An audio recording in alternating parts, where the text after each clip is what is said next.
水電煤單啊嘅電話費單，你全部放晒喺度，不停交緊費，但係個人住緊喺香港 remotely 工作，咁呢個你就真係強人所難。大家好，歡迎嚟到和睦移民律師事務所嘅 YouTube channel， 又係我移民律師 Johnny。好多人一直有少少 confuse 就係 Hong Kong Pathway 入邊嘅居住要求究竟係咩啊？成日講話3年或4年，即係聽到都口臭啦。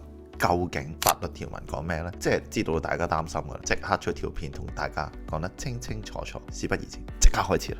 成個 overall recap 咧就好簡單嘅啫，因為189同191 Hong Kong Pathway 咧，顧名思義咧個要求係好 straightforward。第一就係你一定要有香港特區護照或者英國國民可以護照，即係 BNO 啦，大家都知㗎啦。Either one of them， 你用香港特區又得，你用 BNO 都得，有利嘅。但係咧你要留意翻，如果你使用 BNO 咧，咁你喺香港出境會唔會遇到問題呢？就係唯一一個 concern 嘅啫。特區護照咧同 BNO 喺澳洲政府眼中咧都等同於你係真香港人嘅。OK， 呢個第一步。即係第二樣嘢就係你申請呢個簽證咧，你係一定要有前面嘅澳洲簽證，即係你唔可以話突然之間我喺香港坐下就話我要申請189，我要申請191 Hong Kong Pathway， 唔係打分嗰隻咯。呢個係唔得嘅，你係一定要前面有457簽證或者482簽證。又或者485簽證嗱，457就已經 long gone 咗㗎啦。我而家我都基本上冇見過457啦，而家。但係482之前講咗啦，叫 Skills in Demand Visa， 想知嘅睇翻之前條片。而485 Visa 就係我哋行緊讀書移民嗰隻畢業生簽證，咩50歲以下啊，又咩乜又要讀書咩2年啊？呢個睇翻另一條片講翻話。讀書移民，假設你揸482或者你揸485或者咸豐年嗰張457啦嚇，都已經鋪晒塵嗰張，你揸緊啦。有個法律要求就係你要同一張簽證呢，你要連住喺澳洲度居住，同一張簽證，你唔可以換咗張簽證，你唔可以由 485A 換咗 485B 唔得，你一定要同一張485，你要 hold 住呢一張簽證，你為期4年。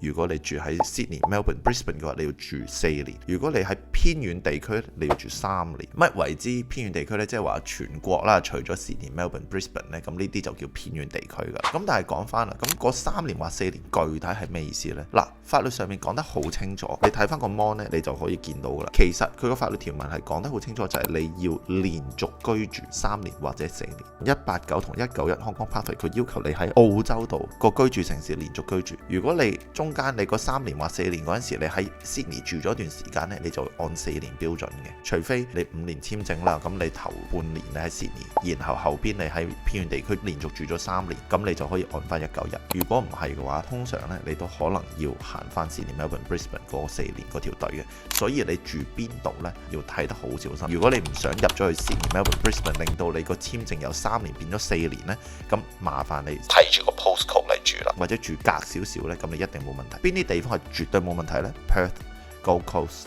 Adelaide、咩達爾文啊、咩 Tasmania 呢啲就一定冇問題嘅。所以呢樣嘢呢，咁大家可以睇得清清楚楚，去小心啲去安排翻呢件事啦。咁而連續居住，好多人都有問我，究竟可以出境幾多日啊？咩90日啊？有啲人又話個 agent 話最好唔好出境超90日，有啲人話只要你唔 over 180日又 OK， 跟住又好似大家冇一個 concept 啊，具體你可以離境幾多日？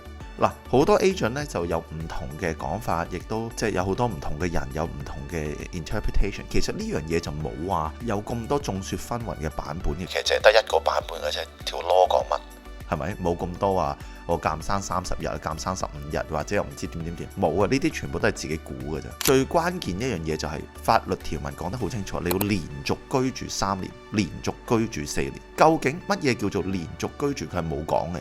直係行翻個 common sense 嘅啫，因為法律入邊好多嘢佢唔會同你講得咁 clear，因為你話你連續居住，咁佢有限住你幾多日，其實冇乜特別大意思。最緊要佢睇翻你個 overall condition， 你係咪真係住緊？乜嘢叫真係住緊啊？你打開個再信用卡單，你見到每一日朝頭早你喺 Sydney 你搭 train， 跟住然後你喺個 train station 嗰度你買杯咖啡，每日雷打不動咁嘅樣，咁你 office 你住緊 Sydney 啦，係咪啊？你冇話同埋你見到你有張水電煤單、網單，全部都係喺個同一個地址喺 Sydney， 冇斷過嘅，呢個 obviously 你咪住緊 Sydney 咯。咁有好多 client 就成日問話啊，咁我中間我過年我想翻香港 ，sure 你咪翻咯，或者話我中間我想去翻住鄉下去日本行個圈，去2個禮拜得唔得啊？冇問題嘅，完全 OK， 你咪去咯。因為最關鍵一樣嘢就係你係唔係住緊喺澳洲。澳洲呢樣嘢佢寫得好含糊嘅一樣嘢就係佢俾啲位你喐，你連續居住嘅要求就係假設你有車有樓，老婆仔女喺度，跟住之後你份工喺度，咁你點都係連續居住緊，都係喺度住緊噶啦。咁除非你話你有份工，然後你喺呢度夾硬放喺度放，即係水電煤單啊，跟住電話費單，你全部放晒喺度不停交緊費，但係個人住緊喺香港 remotely 工作，咁呢個你話真係強人所難，因為內政部官員呢，到時就可以用翻 common sense 話你真係唔係住緊嘅，你就走啦。所以簡單嚟講，最穩陣嘅方法就係你真係喺澳洲住，你該離境離境，但係你唔好太過分，冇話咩90日，冇話180日，亦都冇話咩120日，其實冇。但係最重要一樣嘢就係你係唔係喺澳洲度住緊，即係我再打個比喻就係，我驚好多人唔知。假設啦，你喺香港你住緊。係咪？你有份工，你出緊糧，交緊稅，你去咗個日本，去咗2個禮拜，會唔會啲人就話你搬咗去日本啊？唔會噶嘛，你去咗日本旅行，而唔係話你搬咗去日本。所以呢個就係呢個 common sense 嘅 concept，個 law 都講得好清楚，叫 common law 啦，係咪？另一樣嘢呢，大家亦都要留意翻。其實我就想同大家解答翻話好多成日會 misunderstood 咗嘅 concept，例如點解有啲 agent 話會90日，係咪？佢個90日喺邊度嚟嘅？咁 agent 冇同你講啦，係咪？乜嘢叫90日？其實簡單嚟講，個90日我推斷呢係翻咗去個國籍法嗰度。如果你要入籍嘅話，大家記得話，你係一定要持有合法嘅澳洲簽證，喺澳洲連續居住4年，然後呢4年入面必須有1年係永久居民身份咁居住。然後佢又嚟咯，又發工咯。佢話呢4年入邊，你加埋離境日數唔超過12個月啦，呢個第一個 test 啦，兩個 lim 係2個 requirement 你都 meet。申請前4年離開澳洲出境日唔超12個月。第二個 requirement 就係喺你申請前12個月嚟啦，重點嚟，你離開澳洲唔超過90日。好多 agent 佢搞錯，或者好多同行唔同嘅人佢有唔同嘅解讀，其實就係搞錯咗國籍法個 requirement。當然。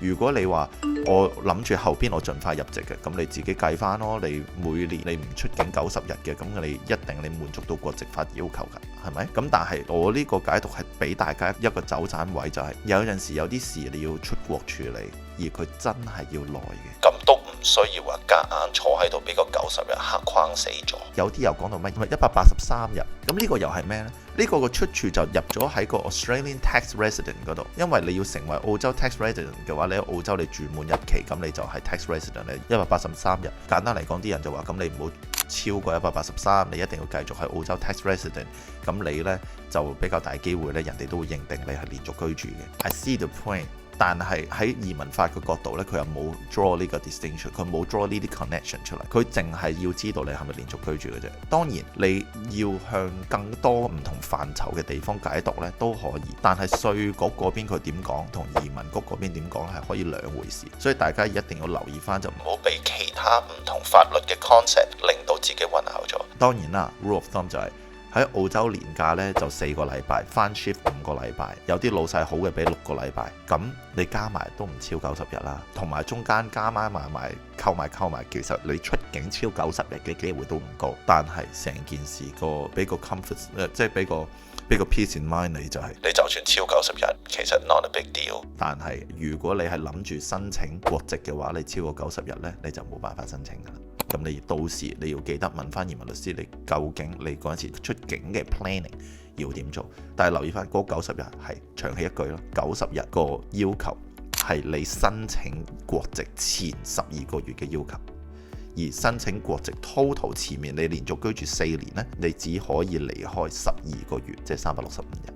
所以你自己可以咁樣計翻啦，希望可以幫到你。我哋今期就講到咁多先啦。有啲咩問題，我哋下一期再見啦。如果你仲未 subscribe， 極速 click 翻 subscribe like， 跟住然後 share 條片俾呢啲 friend 或者啲 group 啊，或者 share 俾啲朋友，等佢哋可以睇得更加多。如果你冇撳 subscribe， 下一次更新可能揾唔翻你啦。我移民專注澳洲，下一期再見。